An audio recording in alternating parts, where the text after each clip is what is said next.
Greetings, old friends. Today, let us review something unusual. Bon appetit. The eating set designed by brother Nathaniel and realized by Purna Darnal. So this is an eating set designed for a traveler on the road. It consists of 4 pieces. The eating knife, as you can see here, quite a large one. Pricker, a 3-pronged fork on some unusual design, and what Nikki has here, the spoon. Quite a complete set for everything you need at the dining table. So today we prepared a meal, not so much of a feast, but as you can see here, we have 1 pound of Angus rib eye steak. Take a bite, please. Succulent. I'm gonna attempt to use the fork and the pricker to sample these.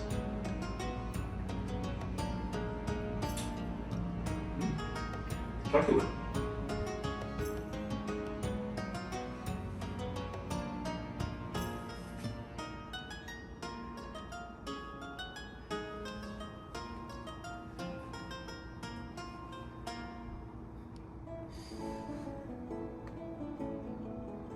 I saw some questions arose on the forum about whether this fork is too pointy, 2 prongs on the side, and spreads outward.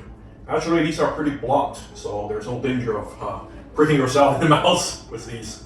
And I have to say, one thing that's most impressive when you take them out of the leather sheaths, the pouch, is how big and bulbous they are. As you can see here, this might as well just be a fighting knife. And brother Nathaniel also informed me when he received the other set made of buffalo horn and copper hilt, that these are quite large for your average eating knives and forks. More of a carving set, as you just saw served the household there. Nonetheless, if I was a traveler, this is the only thing I have on the road. This is what I'm going to use, and I can tell you the geometry on this knife is very refined. When I took them out first, Nikki said this looks kind of plain, right?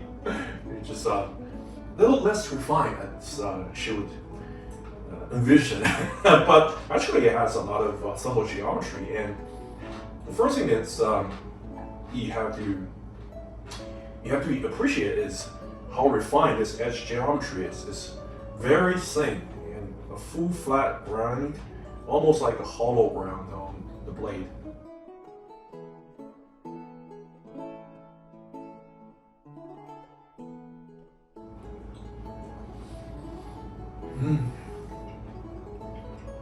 What do they say?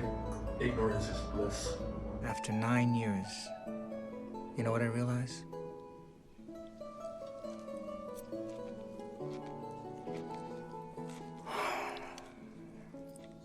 Ignorance is bliss.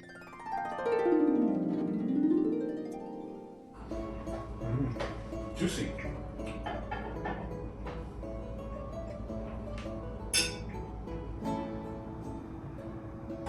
How do you like potatoes? Soft. Fluffy on the inside? Is it crunchy on the outside? And bake it for a while. Try it.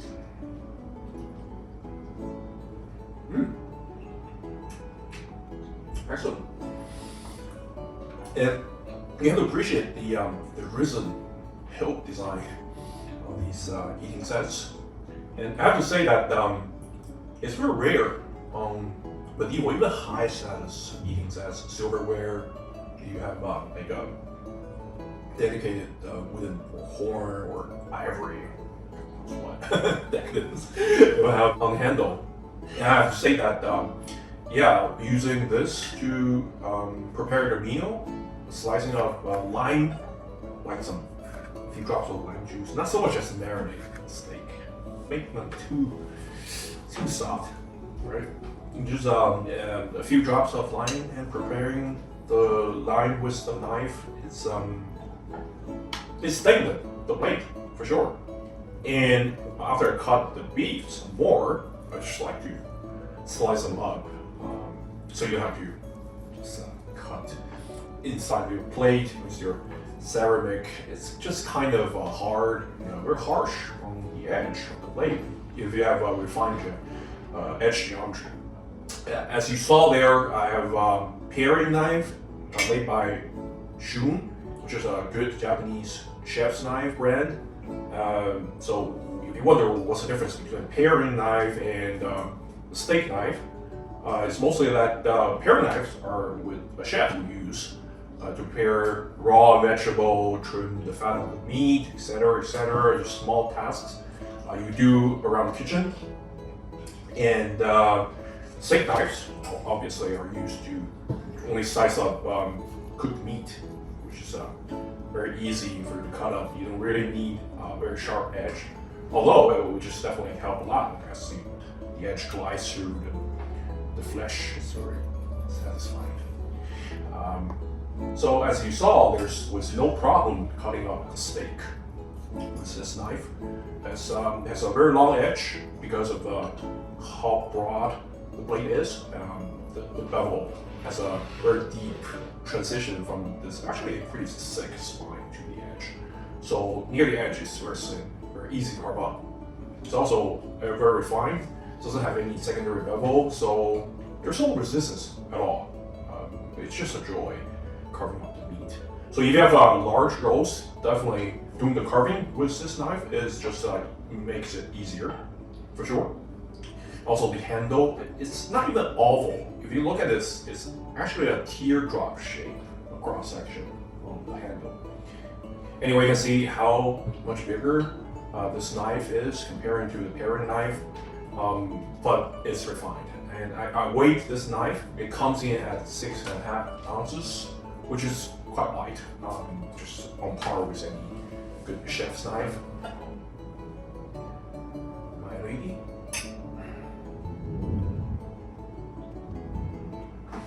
Allow me to serve you.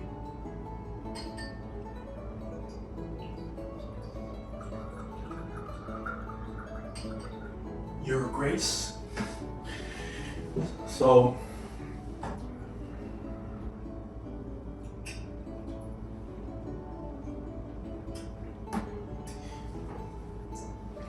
but obviously, if you're at the dining table, you can still use this because of how easy, how precise you can cut. It doesn't necessarily will just cut into the ceramic plate, damaging both the plate and this knife.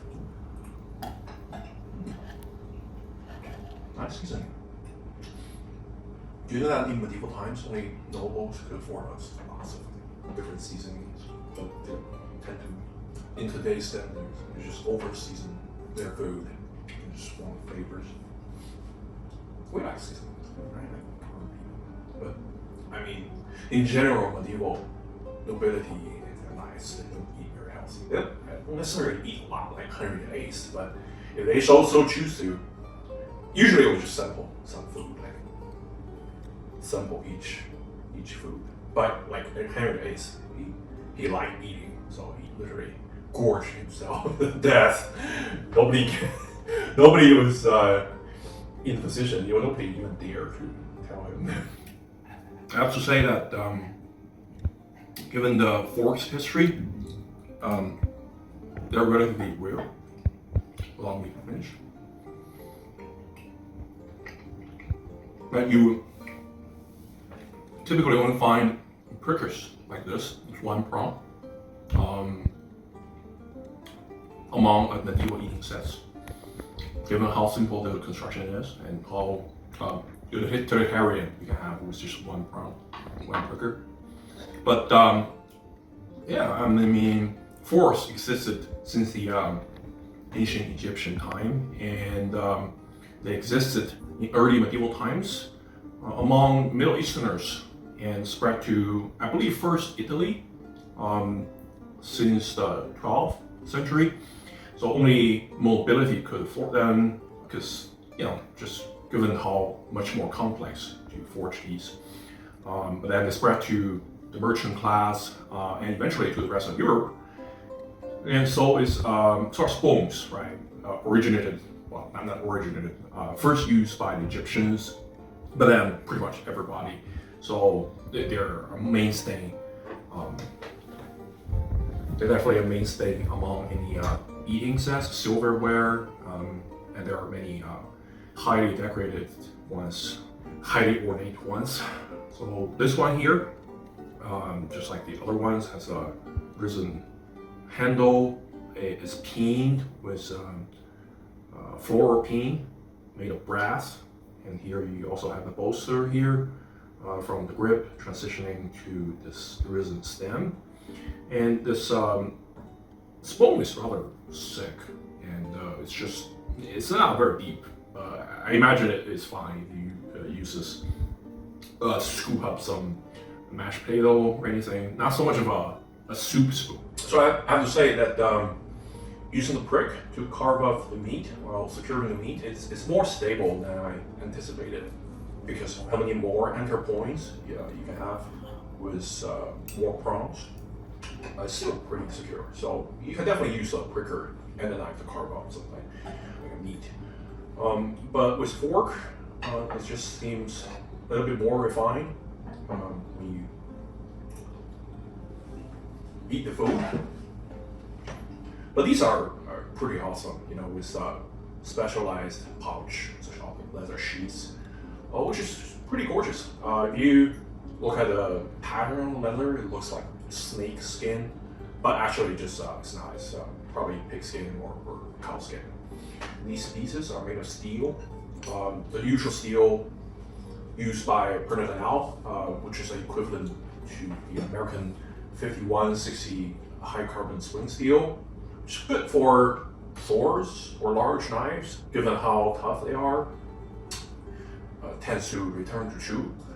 But I'm not so sure about using this steel for eating sets. After cutting up the line, wash it immediately, but still the blade was stained. Almost got blued. Half the blade has some oxidation, like a very thin layer. So as a steak knife, this is rather competent. You have good control over it, very ergonomic. Edge geometry is fine. Some simpler steak knives have serrations on the blade, so the blade doesn't have to be super refined. It just saw up the meat. For me, I like just refined knife. Cutting up the meat, not sawing up, not ruining the texture. The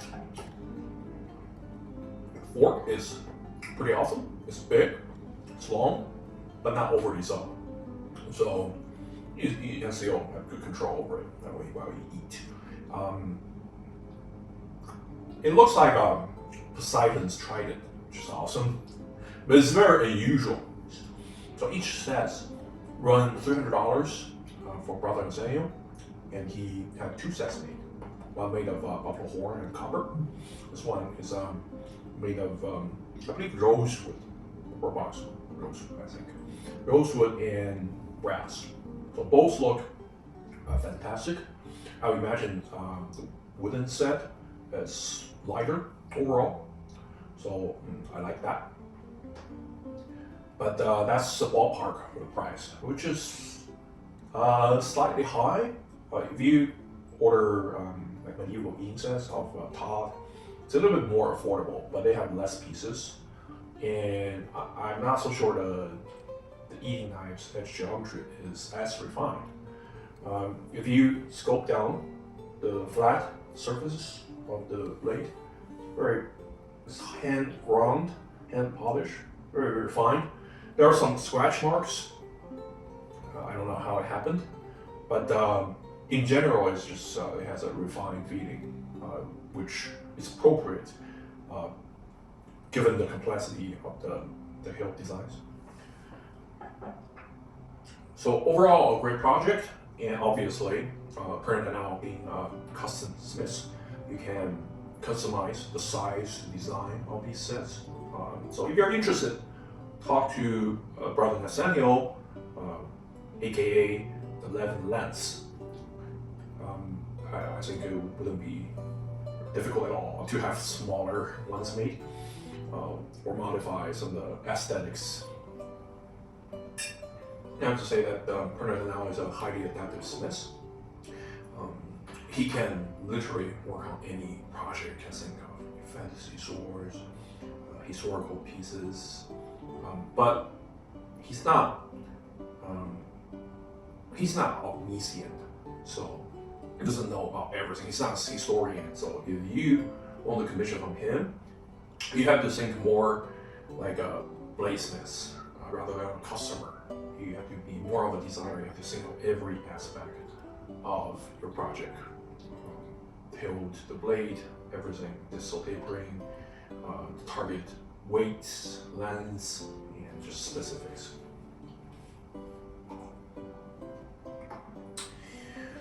If you can do that, the result is going to be gorgeous. I've reviewed 7 pieces of his work, and all turn out to be very successful. So if you're interested in designing a custom piece or commission from him an existing design, definitely let me know, or let brother Nathaniel know, the Levin Lance, what he prefers to be referred to as of now. I'm gonna finish enjoying my meal with Nikki, and who is my camera woman for all these videos, all these reviews. She's also a competent sword cutter user herself. You can just check out the few videos he used swords to cut up some targets. And you don't know, she used to be a surgeon, so she cut real people, living people, as a job. So she actually has far more experience with human anatomy and with cutlery than any of us. So if you have any questions, comments, put them down below. I will see you soon in my next review.